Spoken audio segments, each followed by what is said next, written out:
saturado por ideas en conflicto con los grandes principios de la palabra de Dios? Precisamos de una cosmovisión que mantenga viva la luz de la verdad. Por eso, presentamos Fe y Sociedad, un programa de análisis de temas de actualidad a la luz de la Biblia con los pastores Héctor Delgado y Dauris Contreras.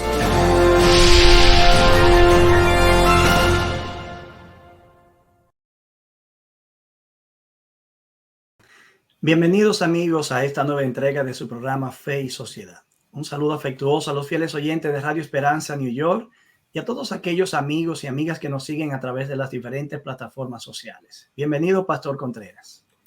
Gracias, Héctor. Gracias. Bienvenido tú también al programa del día de hoy. Bienvenidos sean todos nuestros amigos que nos escuchan o que nos ven a través de los diferentes medios que están allí. Muchas gracias por acompañarnos una vez más. Nos agrada poder estar con ustedes, como siempre, para compartir un tema más y que en la discusión de estos temas podamos seguir creciendo y podamos seguir aprendiendo. Les invito a que, como siempre, ustedes saben, les invito a que compartan con otros para que también puedan disfrutar y aprender. ¿Qué tenemos para el día de hoy, Héctor? Bueno, hoy tenemos un tema sumamente interesante y estrechamente relacionado con el tema de la semana pasada. Así es. Lo hemos titulado Religiones comparadas.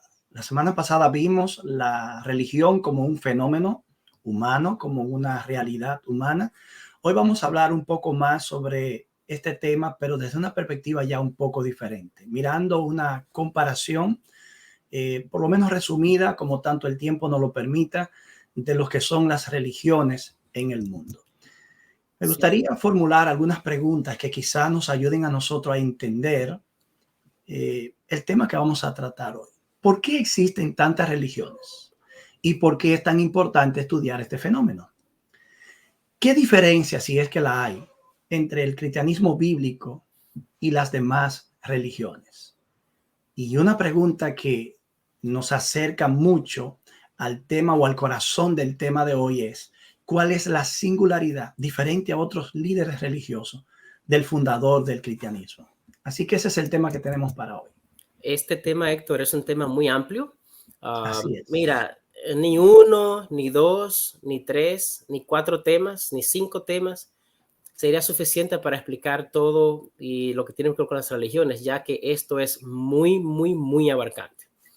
Y en el día de hoy, por ejemplo, vamos a estar hablando sobre vamos a estar comparando algunas religiones de forma general y ustedes saben que dentro de las religiones que son más influyentes, allí hay subdivisiones de esas religiones. Por ejemplo, en el cristianismo tenemos más de 2000 denominaciones religiosas, o más de 1000 denominaciones religiosas. Eso pasa también con el islamismo, eso pasa también con otras religiones. Por lo tanto, la discusión del día de hoy no va a ser basado en esas divisiones o tal vez denominaciones de cada grupo religioso, sino que va a ser ya más abarcante.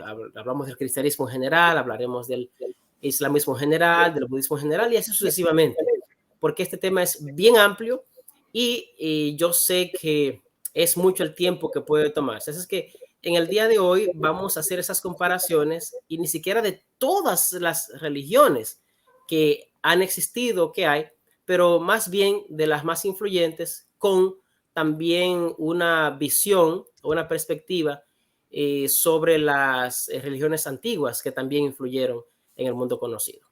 Así es. Aunque aportamos algunas definiciones en el programa anterior respecto a lo que es la religión, mirándolo así en sentido general, las religiones son un conjunto de creencias o de sistemas culturales, como algunos lo han querido ver, también de creencias y visiones del mundo que relacionan a la humanidad y a la espiritualidad. Y a veces también están íntimamente relacionados los valores morales a estas creencias. Muchas religiones tienen narrativas, símbolos, tradiciones, también historias sagradas que están destinadas a darle sentido a la vida y también están destinadas, valga la redundancia, a explicar el origen de la vida y también del universo. Ujú. Las religiones tienden a derivar la moral, la ética, las leyes religiosas o un estilo de vida particular a partir de sus propias ideas sobre el cosmos y la naturaleza humana. Según algunas fuentes, existen unas 4.200 religiones en el mundo y el 75% o 77% según otros estudios están comprendidos, según el Pew Research Center, en un estudio realizado en el 2017, en torno a 3 grandes religiones: el cristianismo con un 31%, el islam con un 24% y el hinduismo con un 15%. También el budismo cae con un 7%. Ya, entonces esas religiones, Héctor, um, son las que más abarcan la población mundial. Así es. Y cuando miraba, creo que ayer o antes de ayer, un mapa sobre esas religiones, me doy cuenta la gran diseminación que tiene, por ejemplo, el cristianismo y el islamismo, que son de las más grandes, Sí. en todo el mundo, en todo el mundo. Es interesante que desde siempre, como dijimos la semana pasada, el hombre ha tenido esa idea de lo que está más allá de lo físico o lo misterioso, y hay como si fuera, yo decía, como una especie de gen que hay religioso en el ser humano. Pero es evidente que estas cosmovisiones, tanto el cristianismo, islamismo y las demás, son las que más abundan en el mundo. Y yo quisiera, Héctor, que tal vez podamos comenzar hablando de las religiones influyentes en la antigüedad. Los datos que se tienen escritos de las religiones más antiguas, encontramos allí a los sumerios, por ejemplo. Ustedes saben que la escritura comenzó en Mesopotamia, China, y los registros que nosotros tenemos de esos escritos, pues allí están también relatados la idea religiosa. Los sumerios, por ejemplo, como todo ser humano, preguntaban sobre cómo vino el mundo, cómo vino el universo, para qué fueron creados los hombres. Y basado en esas preguntas, pues se desarrollaron algunas ideas, algunos mitos nos han llegado a nosotros al día de hoy, que se han encontrado, la arqueología ha encontrado algunas de esas creencias que ellos tenían en las tabletas cuneiformes, las cuales ellos producían. Y por ejemplo, Héctor, ellos hablaban del dios, diferentes dioses que ellos tenían. Estaba el dios Enlil, el dios Anu, por ejemplo. El dios Anu era el dios creador. Estaba también la diosa Ianna, que era como la diosa madre.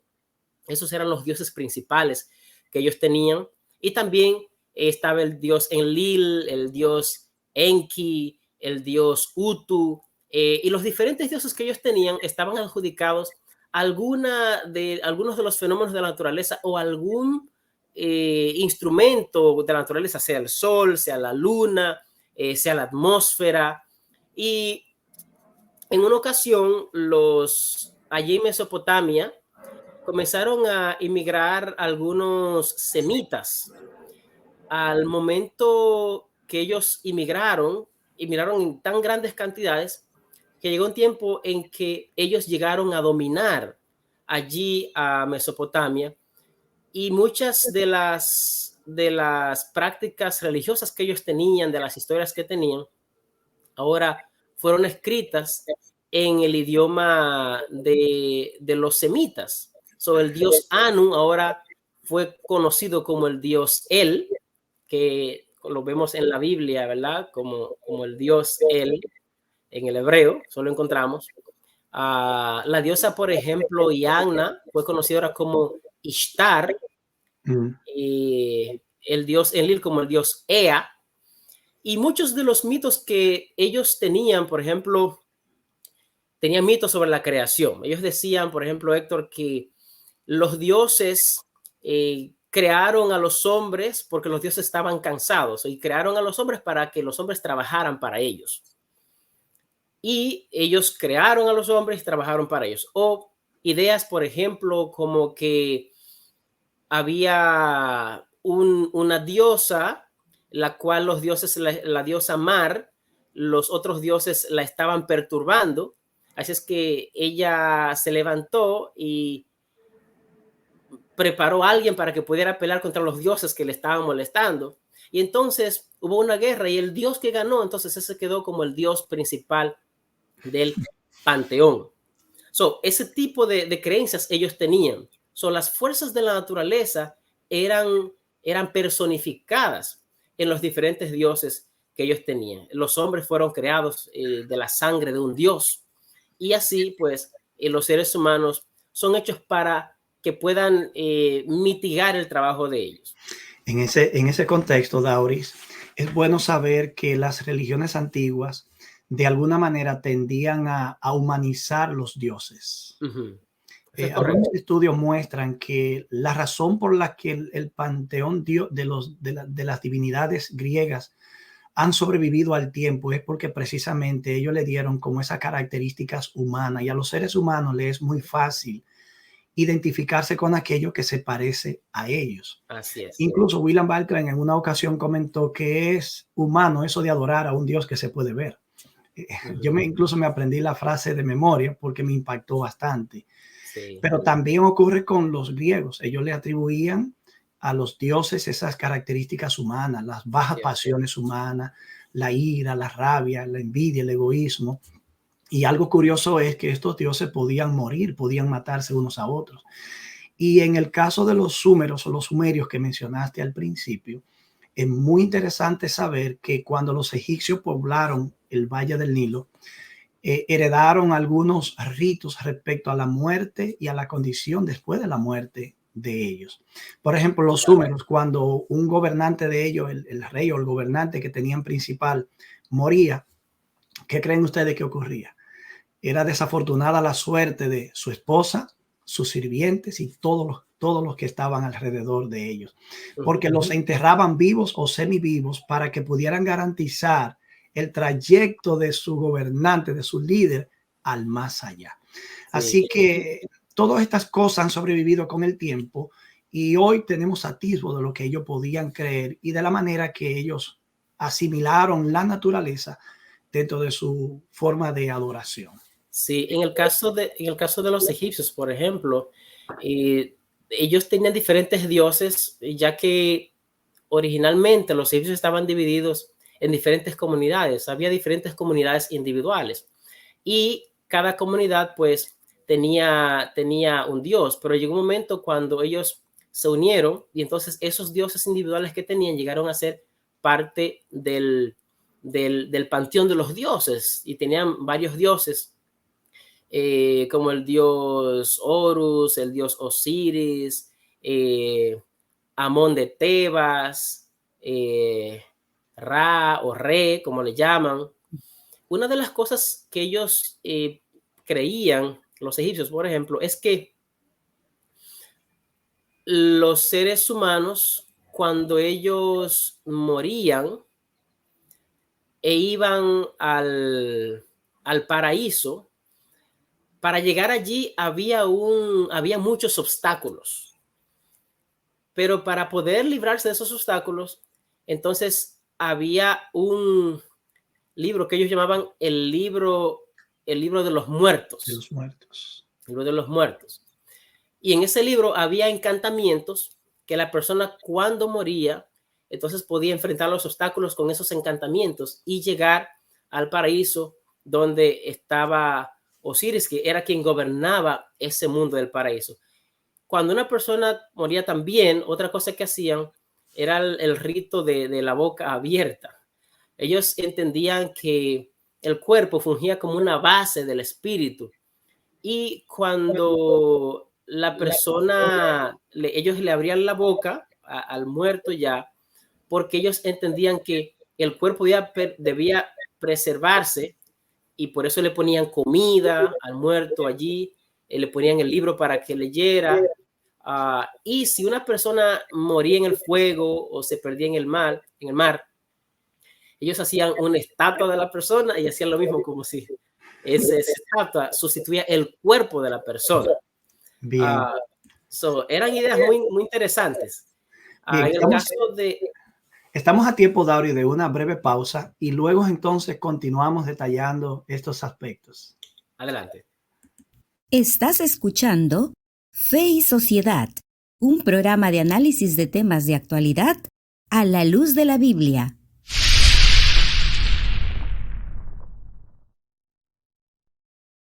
Estamos estudiando religiones comparadas en el programa de hoy. Hemos podido ver cómo este fenómeno tan antiguo en la humanidad permanece hasta hoy. Algunas religiones naturalmente han desaparecido, pero nos quedan recuerdos y atisbos de ellas. El pastor Dauri ha estado enfocando las religiones antiguas, iniciando con los súmeros o los sumerios. También ha mencionado algunas prácticas religiosas de los egipcios y así sucesivamente. Hemos podido ver también que los antiguos humanizaban mucho lo divino, pero también tendían a divinizar todo lo que era creado, toda la creación, porque de pronto veían representación de lo divino en la creación misma. Podían adorar el sol, podían adorar la luna, podían darle nombre de esos astros a sus deidades y así sucesivamente.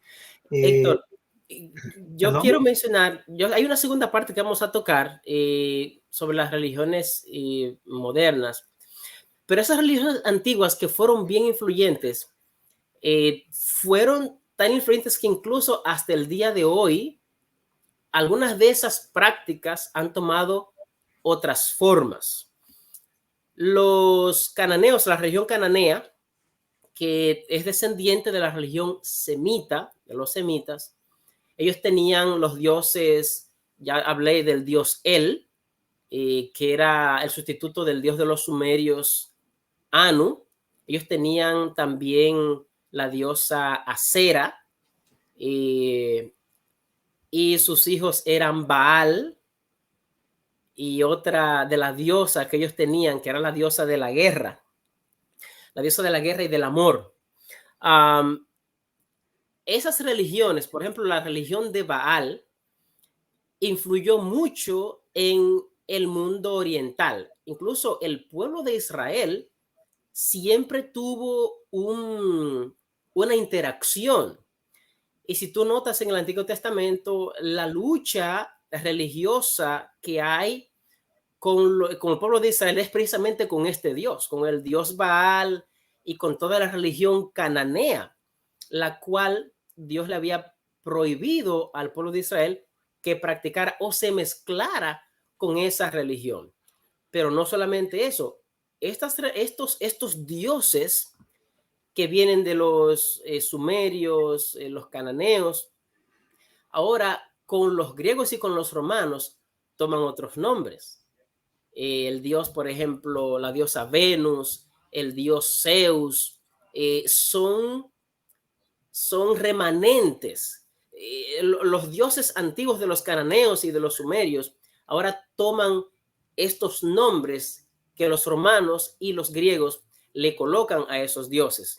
Parece que era una costumbre en Roma bautizar las deidades de los pueblos antiguos. De hecho, las religiones practicadas en Roma y la cosmovisión religiosa de los líderes romanos precisamente era muy ecléptica. Sí. Se tornaba incluyente y el sincretismo era lo que predominaba. Ellos toleraban y permitían todo tipo de adoración, religiones de misterios y todo fenómeno religioso. Pero de hecho, también en la antigüedad, los persas, por lo menos en el tiempo que Ciro fue su gobernante, también eran muy tolerantes. Se registran muy pocos hechos de intolerancia hacia otras religiones. Bueno, Héctor, de alguna manera como que convivía el espíritu religioso y uno influenciaba al otro, porque al fin y al cabo, Dauris, era solo un cambio de nombre. Por ejemplo, Baal significa Señor. Cuando Israel claudica ante el culto al Baal, no es una decisión consciente, totalmente clara. Es arrastrado por los encantos del culto a Baal. Claro, claro que sí. Y los encantos del culto a Baal eran muy llamativos, igual que en el día de hoy, ya que ese culto incluía lo que se conoce como la prostitución sagrada. Así es. El El culto a la cual fertilidad. no solo, y fíjate una cosa, cuando la Biblia habla de eso a los israelitas, usa la imagen de que cuando van otros dioses es una prostitución espiritual, pero el culto va realmente a una prostitución física también. Lo que pasa es que esa prostitución física, que era característica del culto a la fertilidad, se toma como metáfora para ilustrar el adulterio espiritual. Así Porque es. Israel está, vamos a decirlo de esta manera, cometiendo un adulterio real, moral, físico, pero también lo está haciendo espiritualmente. Así es. Hay dos cositas más que quisiera mencionar, Héctor, y es el hecho de que en el caso de la religión babilónica, que hereda la religión de los sumerios, ellos, por ejemplo, creían en el dios Marduk, que es el dios, según ellos, que había ganado la batalla y pues se había quedado como el jefe del panteón babilónico. Ellos también tienen otros dioses, Nebo y otros dioses que tenían, pero muchas de las prácticas que ellos tenían estaban basadas en la cosmovisión de que no toda persona ordinaria podía llegar a presentarse ante un dios importante.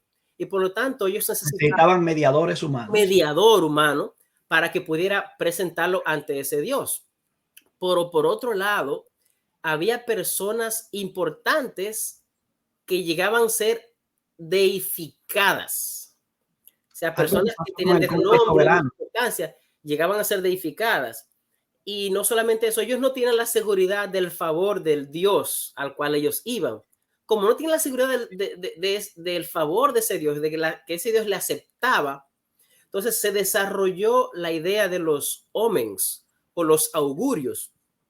Eso consistía en una especie de adivinación a través de la cual ellos se daban cuenta de si la decisión que ellos iban a tomar era una decisión correcta. Una de esas prácticas era mirar el hígado de un animal sacrificado. Medios de adivinación. Sí, y a través de eso ellos podían supuestamente predecir el futuro. O también ellos usaban otros medios para predecir el futuro.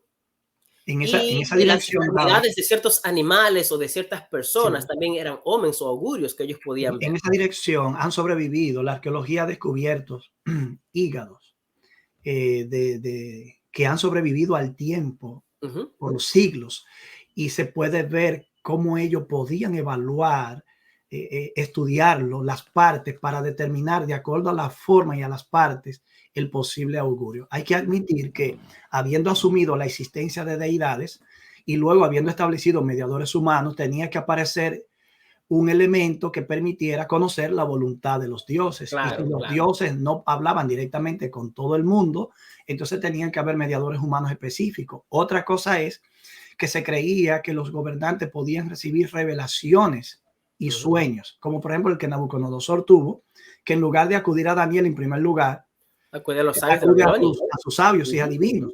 Y la gente acostumbraba a dormir incluso en los alrededores de los templos para recibir sueños que luego eran vistos como revelaciones de las deidades. Sí, y Héctor, algo que permanece hoy todavía de esa época es que los babilonios, ellos observaban los cielos, las estrellas, y no solamente lo usaban con fines astronómicos. Ellos podían, por ejemplo, predecir el próximo eclipse, o podían tal vez arreglar el calendario, pero también ellos le daban como una especie de predicción de la fortuna de la persona. Y el libro de Isaías habla sobre eso cuando dice la profecía contra Babilonia: ahora que te digan tus encantadores y los que miran las estrellas, ¿qué va a ser de ti?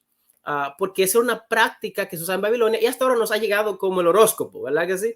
Todavía esa práctica antigua, hoy día la gente la tiene. Aunque eso fácilmente hoy, cualquier mente postmoderna o metamoderna que está más allá de lo postmoderno, ya es así como se le está categorizando ahora, le es fácil categorizar eso de superstición.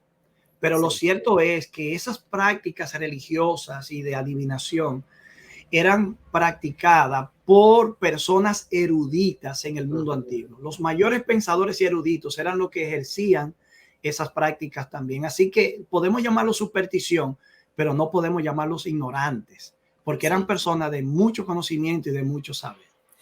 Mira, Héctor, una de las cosas que me impresionó cuando estaba estamos estudiando para presentar este tema, es que en la antigüedad uno observa esas religiones que son tal vez muy opuestas a la cosmovisión de la religión hebrea en el Antiguo Testamento, pero que al mismo tiempo había una religión que era muy parecida y tenía, no muy parecida, pero tenía algunos conceptos compartidos con la religión judeocristiana, y él es el zoroastrismo. Cuando hablaba contigo fuera de cámara, conversábamos sobre esa religión y digo, wow, yo me sorprendía cómo el zoroastrismo, que fue practicado por el imperio persa, de hecho, esas personas fueron tribus que salieron de Europa y se dividieron, se diseminaron. Algunas fueron a Escandinavia, otros fueron a Roma, Grecia, y otras tribus, las más importantes, fueron a Irán y se esparcieron por la India.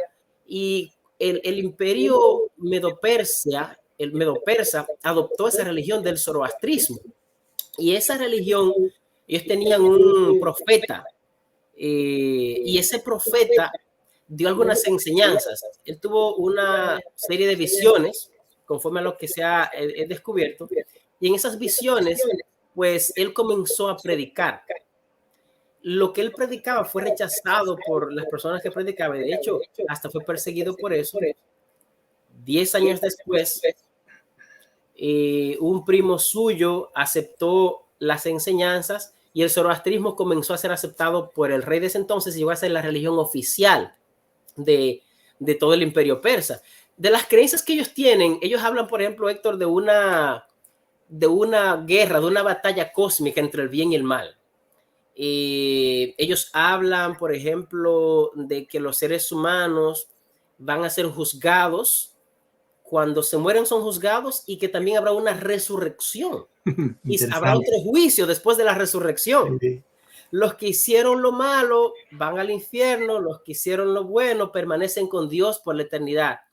El mundo, Dios lo creó perfecto, el pecado lo dañó, el mal lo dañó, perdón, pero Dios lo va a restaurar otra vez. Y aquellos que hacen lo bueno, pues van a vivir con Dios por toda la eternidad. Y cuando leía sobre eso, digo, wow, pero no encuentra inmediatamente muchas coincidencias, porque sí, debemos recordar que originalmente el elemento religioso estuvo unificado en un principio, sí, y que a partir de la división de en la Torre de Babel, las creencias que en un momento estuvieron unificadas en un lenguaje común, comunidades que vivían juntas, se dispersan y con el tiempo naturalmente van degenerando, pero eso no implica que no sobrevivan algunos criterios reales de la religión, o por lo menos algunas nociones. Respecto al zoroastrismo, algunos han dicho que es la religión más ética de la antigüedad. Y me llama la atención. Incluso el ciudadano, Dauri, estaba obligado a vivir de una manera ética, correcta. ¿Sabe por qué? Porque si vivía de una manera desordenada, entonces representaba el principio del mal, de la oscuridad y de las tinieblas.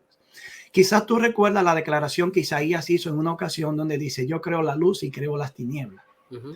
Yo doy vida y yo la quito. Esa declaración precisamente está enmarcada en el contexto de esas ideas. Dios lo que le está diciendo a Israel no es como allá piensan. Esto lo determino yo. Si ustedes van a creer que en algún momento alguna deidad hace algo en alguna dirección, sea en la dirección de la luz o de las tinieblas, mejor crean que soy yo. Sí. Pero no es que Dios cause el mal y no es que Dios tampoco mata de manera indiscriminada. Y para terminar con este tema, Héctor, con esa sección, hay dos ideas respecto al zoroastrismo. Es que, por ejemplo, Ciro, tú mencionabas ahorita Ciro y hablabas de ese concepto de libertad religiosa en el tiempo de Ciro. Ciro era de Persia. La religión que ellos practicaban era el zoroastrismo. Así es. Por lo tanto, es evidente que esa religión influyó mucho en la forma de gobierno del imperio. Por mucho tiempo, esa religión fue dominante. Otra cosa que ellos tenían, es que ellos tenían como una especie de comunidad de escribas o sacerdotes que fungían como embajadores, iban a los diferentes gobiernos y se conocían como magi, los magi. Y pienso en esto porque recuerda que los que fueron a ver el nacimiento de Jesús eran magos del Oriente. Y el griego es magi que usa, se refiere a esos magi. Es posible que algunos de ellos pudieran entender este tipo de personas que fueron a ver el nacimiento de Jesús, que pudiera ser o tener algún tipo de relación con estos personajes. Bien, me gustaría señalar algo, pero lo vamos a hacer después de esta breve pausa. Así es.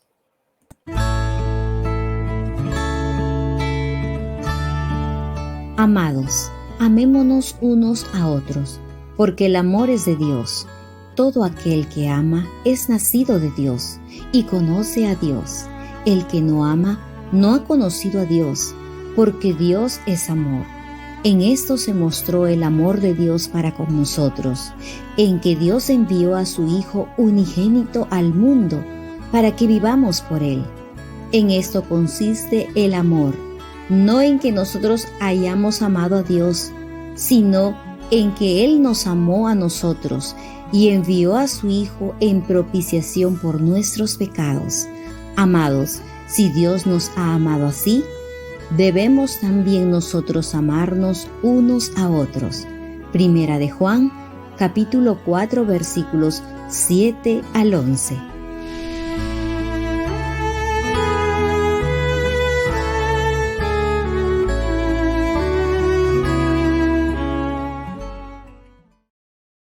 En la sección anterior, el pastor Daury Contreras estuvo destacando algunas particularidades distintivas del zoroastrismo, la religión zoroastrista, y destacaba la importancia del principio de la luz y las tinieblas, pero también la lucha cósmica entre estos principios.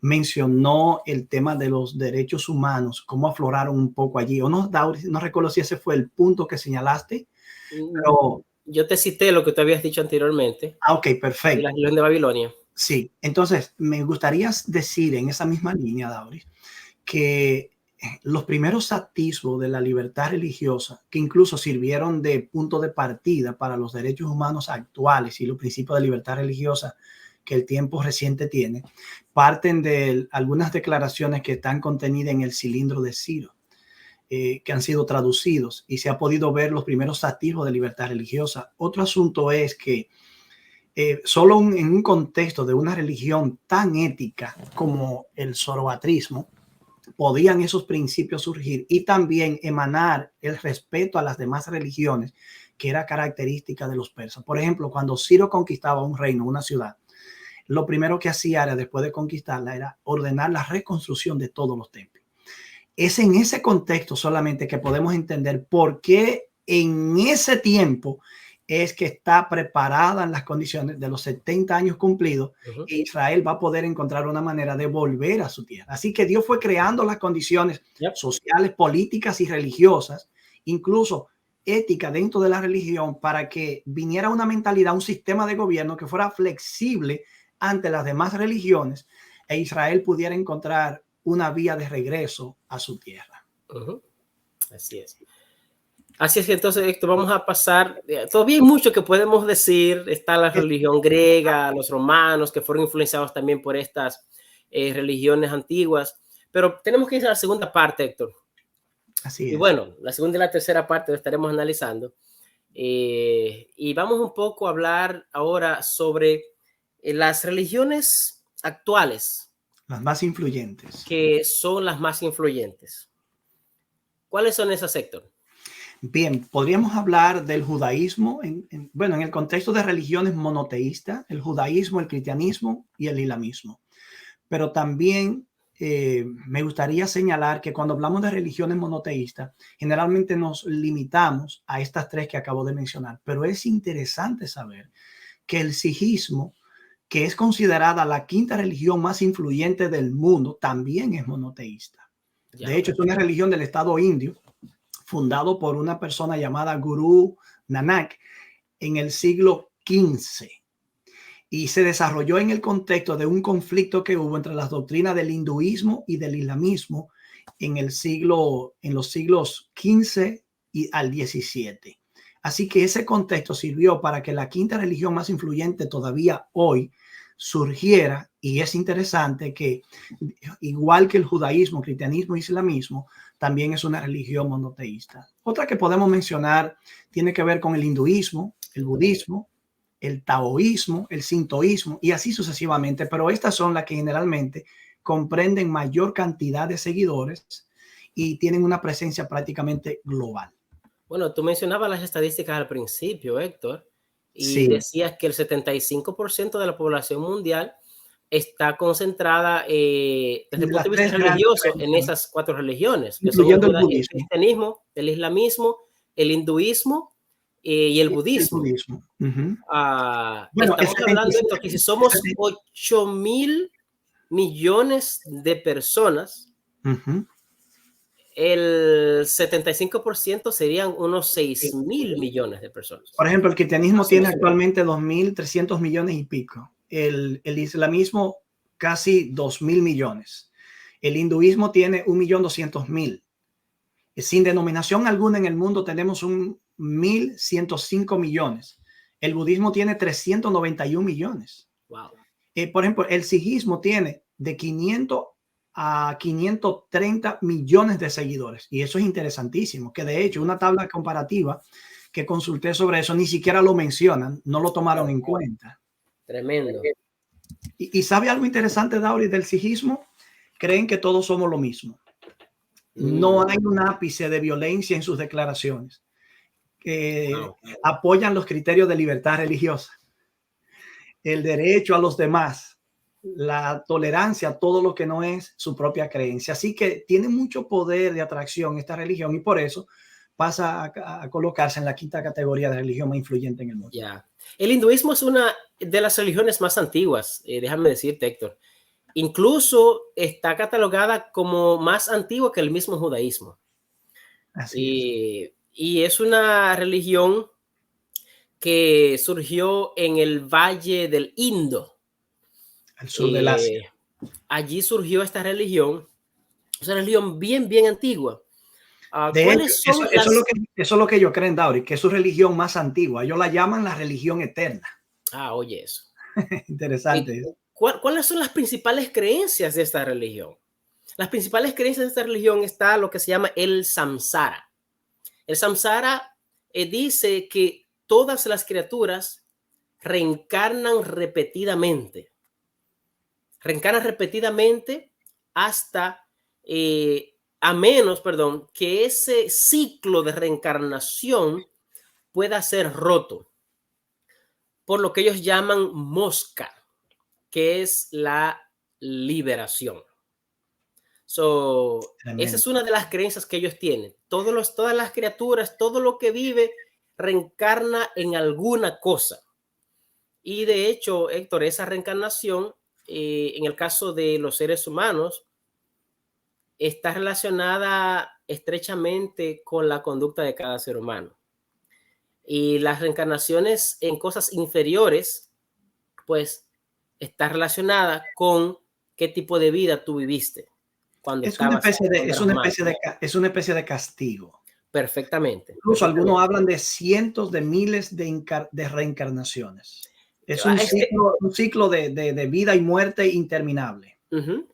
Está también la otra creencia, Héctor, que es el karma. El karma tiene que ver con la recompensa o castigo de las acciones de una vida a otra vida.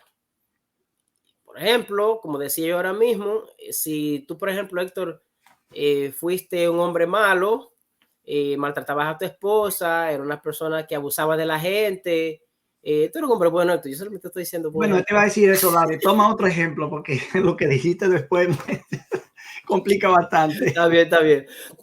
Cualquier otro ejemplo, ¿verdad? Sí, otro, un particular, el otro. Un fulano y tal, un Juan de los palotes, como decíamos. Sí. cuando reencarnaba en la otra vida, entonces o recibía un castigo o recibía una recompensa. El punto es que eso no terminaba, Héctor. Esa reencarnación era un ciclo que la persona siempre estaba en eso. Y solamente podía terminar cuando había una liberación, o lo que ellos llamaban, como dije ahora mismo, mosca. Y lo tercero es la puya. Antiguamente pues se hacían sacrificios, pero los sacrificios fueron sustituidos. Entonces la puya tiene que ver con la devoción a los dioses. Con eso tiene que ver. So, ellos creían en el tiempo que tiene una naturaleza cíclica. Todo era cíclico. El universo no tiene principio y no tiene fin. Ellos creían, por ejemplo, en Brahma. Brahma era como el dios principal y todo salió de Brahma y todo regresa a Brahma, pero Brahma puede ser adorado de diferentes formas y puede ser en la persona de un bebé, de un rey, de un guerrero, no importa. Habían varios dioses que ellos tenían y manifestaciones de este Brahma. Ellos tienen una especie de trinidad, donde encontramos el Vishnu, ese era uno de los dioses que ellos tenían, Vishnu. También ellos tenían otros dioses. Uno era el dios creador de todo. Ellos tenían otro que era el dios sustentador, ¿verdad? Y esos diferentes dioses que ellos tenían, no solamente lo tienen todavía. Muchas deidades son adoradas por ellos, pero ellos creían que todo regresaba otra vez a Brahma, que todo era uno. Dios es uno con el ser humano también puede ser Dios, y ese es el tipo de creencias. Estas creencias confunden la creación con el creador. Así es. Y convierten a todo prácticamente en Dios. Eso viene a ser el panteísmo finalmente. Yep. Me gustaría añadir respecto al budismo, no, sino decir, porque quiero dejarles saber a los amigos oyentes que en los siguientes programas nosotros estaremos abordando de manera más detenida y particular las creencias de diferentes religiones predominantes en el mundo. Y eso nos permitirá a nosotros explorarla un poquito más de cerca, ver algunas presuposiciones que hay allí y también compararla con las creencias cristianas y, ¿por qué no?, hacer una crítica juiciosa a algunas de esas creencias. El budismo, por ejemplo, aunque es una religión, no está dentro de la categoría de religiones que creen en deidades. Por eso el budismo es más como una filosofía. Una filosofía, un pensamiento. Y un movimiento espiritual de tipo no teísta. Muchas otras religiones también asiáticas se basan en estas enseñanzas filosóficas. Y debido a la inexistencia de una deidad en este sistema de creencia, a estas religiones también se le ha llamado como visiones del mundo. Visión del mundo. El budismo surge en la India y se extiende al este del Asia. Actualmente el budismo es practicado por el 6.9% de la población mundial, unos 500 millones. Y ahora yo quiero hacer una corrección, Dauri, de un dato que di ahorita, cuando hablé del sijismo. No son 530 millones, son de 25 a 30 millones. Parece que en mi mente se cruzaron los 500 millones del budismo con los 30 millones casi que tiene el sijismo. El budismo, entonces, tú dices que, o estabas comentando, que es más una filosofía que una religión de deidades. Siddhartha Gautama, así era que se llamaba el que se conoce como Buda. Una de las cosas que él enseñaba es que nosotros necesitamos pasar por sufrimiento para darnos cuenta de que debemos llegar a un momento de no deseo.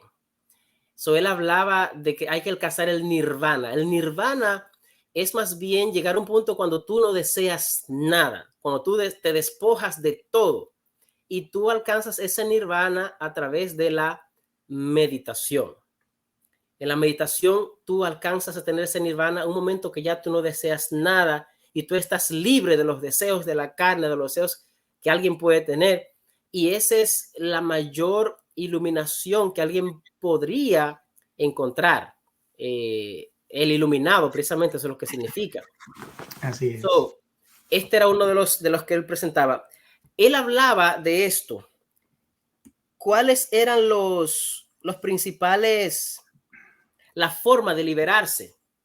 Se habla de una visión correcta, una perspectiva correcta, una resolución correcta, un discurso correcto, una acción correcta, un esfuerzo correcto, una concentración correcta, una meditación correcta o una vida correcta. Esas eran las vías para alcanzar el nirvana. La liberación. Vale, vamos a ir a esta última pausa y al regresar concluimos esa parte y pasamos a algo que tiene que ver con el cristianismo y el fundador del cristianismo. Perfecto, adelante. Estás escuchando Fe y Sociedad, un programa de análisis de temas de actualidad a la luz de la Biblia.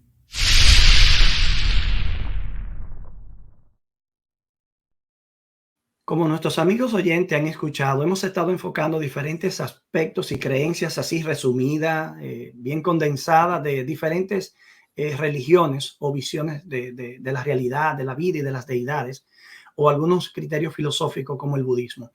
Lo cierto es que tenemos que decir algunas cosas del fundador del cristianismo y el cristianismo, porque de por sí nosotros no solo somos cristianos, sino que al fin y al cabo nos interesa poder señalar algunos aspectos que muestran el cristianismo como una, vamos a llamarlo también una visión del mundo, una forma de conocer y adorar a Dios, de entender la realidad del ser divino, del Dios verdadero, que debe ser ponderado por las personas que nos escuchan y que tienen que tomar una decisión en algún momento, porque al fin y al cabo, las decisiones que nosotros tomamos en materia religiosa tienen repercusiones, y desde la perspectiva cristiana adelantamos que tienen repercusiones eternas. Así es. Quiero mencionar, Héctor, antes tal vez de ir a esa parte, el hecho de que el cristianismo pertenece a una de las religiones abrahámicas. Hay 3 religiones, tú mencionabas ahorita, que es el judaísmo, el islamismo y el cristianismo. Así es. Es una de las religiones abrahámicas que comparten la idea monoteísta de un Dios, aunque a veces se ha acusado a los cristianos de ser idólatras o politeístas por el asunto de la idea de la Trinidad, pero realmente es una religión monoteísta y compartimos con la religión judía la Biblia, la mitad de la Biblia es la Biblia judía, por lo tanto se habla de la tradición judeocristiana. De hecho, el cristianismo comenzó como una secta judía, de modo que compartimos mucho con la religión judía, que tiene todo lo que está en el Antiguo Testamento, pues ellos los practican, solo que no reconocen al fundador del cristianismo como el profetizado en el Antiguo Testamento. En el caso de los musulmanes, y ya tendremos un tema sobre esto, pues hablan del Dios Alá, que es el Dios que ellos entienden que es el Dios de la Biblia. Ellos creen, por ejemplo, que la Biblia fue corrompida, pero muchos de los personajes como Moisés, Abraham, Isaac, el mismo Jesús, los profetas, pues son parte de su cosmovisión. Y pues el profeta musulmán, Mohammed o Mahoma, que fue quien trajo la revelación que está allí en el Corán, pues es lo que ellos siguen. Pero hay muchas cosas comunes en estas 3 religiones abrahámicas que se van a un fundador o a un personaje en común que fue Abraham. Ahora bien, hay algunas diferencias y en eso queremos ahora, Héctor, que tú nos hables. Sí, me gustaría señalar antes de pasar esa parte que en el judaísmo hay ramas. Cuando hablamos del judaísmo no pensemos en algo uniforme. Claro. Sí, están las ramas ortodoxas, ultraortodoxas, la conservadora, la reformista, está la rama secular, la caraíta y la nazarena. Con el cristianismo también ocurre eso. Con el cristianismo, claro, ocurre que tenemos dentro del cristianismo las denominaciones y también las mayores ramas del cristianismo, el catolicismo, el protestantismo y el cristianismo ortodoxo. Y el islamismo también tiene divisiones también. Bueno, en esa parte estoy precisamente, Dale. En el islamismo están las corrientes chií, la suní, la yariyí, la sufí, la asceta y la coránica. Así que aún estas religiones son monoteístas, tienen un antepasado común, por ejemplo, que conectan con Abraham y se proclaman como la religión verdadera, debemos entender que no hay tal uniformidad. El fenómeno religioso es muy complejo. Así Y es. es tan complejo porque el ser humano es muy complejo en sí mismo. Me gustaría introducir algo respecto a la singularidad del cristianismo y quiero unirlo a la singularidad de su fundador. Cuando leemos los evangelios, por ejemplo, de manera muy particular, el evangelio de Juan, aunque todo lo hacen, pero el evangelio de Juan es como más explícito y más detallado. El cristianismo es diferente. Quizás podamos entender en esto que voy a leer ahora, mencionar ahora, por qué el cristianismo es la religión mayoritaria y por qué ha causado un impacto mayor. Y yo me atrevería a decir que si el cristianismo hubiese dado un mejor testimonio, se hubiese politizado menos, el cristianismo hubiese causado un impacto mucho más abarcante y la historia hoy fuera muy diferente en términos religiosos globales a lo que nosotros tenemos. De acuerdo contigo. Sí, pero aquí este aspecto ahora de Cristo. Juan presenta al fundador del cristianismo como teniendo existencia eterna. Dice que el verbo, que es Cristo, estaba en el principio y que estaba con Dios. Y también lo presenta como teniendo existencia divina. No es un ser creado. Este era en el principio con Dios y era Dios. También lo presenta como un agente de la creación. Todas las cosas por él fueron hechas. Y sin él nada de lo que así existe ha sido hecho. Así que él también es el creador. Cristo, el Hijo de Dios, viene a ser la luz de la vida de la humanidad. Dice que en él estaba la vida y la vida era la luz de los hombres y que esa luz verdadera alumbró a todo hombre y vino al mundo. Al venir al mundo lo hizo no como un ser divino que se aparece, sino como un ser divino que se encarna. Y el verso 14 dice que aquel verbo habitó entre nosotros, se hizo carne y vimos su gloria. Y finalmente diría que esa venida a este mundo en la forma que lo hizo, en la humanidad, para la humanidad, pero siendo Dios, vino también para reflejar cómo es Dios. Así que él, siendo Dios, era la mejor persona para indicarnos cómo es Dios. A Dios nadie le vio jamás, por lo tanto Dios tiene que encarnarse más que aparecerse. Y el unigénito Hijo de Dios, que está en el seno del Padre, él lo ha dado a conocer. Así que en esto radica la singularidad del cristianismo, porque nace de la singularidad de su fundador. Y esta singularidad no solamente, Héctor, abarca su nacimiento, sino también su muerte. Así y los eventos después de su muerte. El cristianismo está fundamentado, el mejor argumento del cristianismo es la resurrección de Cristo. A diferencia de otros fundadores de otras religiones, la tumba de Cristo está vacía. Y este evento histórico fue testimoniado por más de 500 personas y eso es un hecho. Históricamente es un hecho, aunque algunos puedan querer negar, pero es un hecho la resurrección de Cristo. Entonces, la singularidad de Cristo, cuando vino como ser humano, tuvo un nacimiento milagroso, como muchos nacimientos en el Antiguo Testamento, pero este fue singular porque este fue un nacimiento de una virgen. Y cuando Cristo vive, él profesó ser Dios. Y no solamente eso, él demostró con su resurrección que lo que él profesaba ser lo era. Ahora, cuando él funda esa iglesia, cuando él funda la iglesia cristiana, es una iglesia que está basada en sus enseñanzas. Y como tú dijiste ahorita, si los cristianos a través de la historia no hubiesen politizado la religión, otro mundo fuera, otra influencia hubiese sido. Muchas personas, es la vida de los cristianos que ha sido un obstáculo para hacerse cristiano. Pero si nos vamos a las enseñanzas del cristianismo, a las enseñanzas de Jesús, como están esbozadas en la Biblia, a lo que él enseñó y lo que demostró en su testimonio, y al evento de la resurrección, y a la esperanza que dio a todo aquel que le siguiera, te das cuenta que es la única religión que provee, la única enseñanza que provee al ser humano con lo que el ser humano realmente necesita, que es la vida eterna. Amén. Dauri, me gustaría en esa dirección añadir que las enseñanzas de Cristo tenían una fuerza especial, que incluso sus mismos críticos y oponentes decían, jamás hombre alguno habló como este. Y mira que estaban rodeados de grandes maestros. Así es. Sin embargo, al escucharlo a él, pudieron darse cuenta de que no estaban ante un ser humano común y corriente, ni ante un ser que solamente podía portar una enseñanza humana. Por ejemplo, sus enseñanzas estuvieron basadas en un está escrito, según Mateo 4, versos 7 y 10.